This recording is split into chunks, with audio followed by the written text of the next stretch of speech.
morning po. Oo nga, gabi na. Bakit andito ka pa, Josh? Anong ginagawa mo dito? Prom night na po kasi namin eh. Gusto ko po sana ipagpaalam si Bambi sa inyo. Josh, alam ko tinulungan mo ko the whole day and you've made some efforts para mag-sorry, di ba? But I still won't allow you to be with my daughter. Naiintindihan ko po. Pero sana po huwag niyong tanggihan to. Napaliwanag ko po sa inyo. Ato.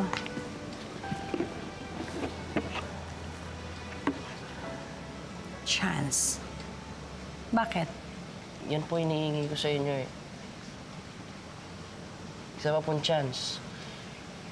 Para patunayan ko po sa inyo, hindi ako masamang kaibigan.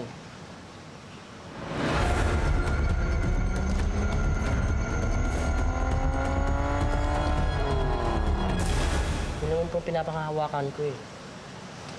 Please po, hindi ko babawaliwan yung pagkakataon ko. Ma?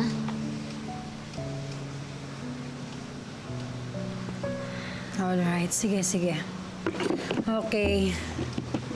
This is your second chance, ah. Don't blow it, Josh. Okay? Opo. Bihis na. Thank you po.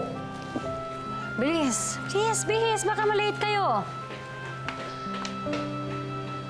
Pupunta ka ang prom? Yan yung tsura mo? Ano? May Damit dala ka po dyan? akong damit. Opo. Thank you po. Okay, sige. Thank you po. Okay.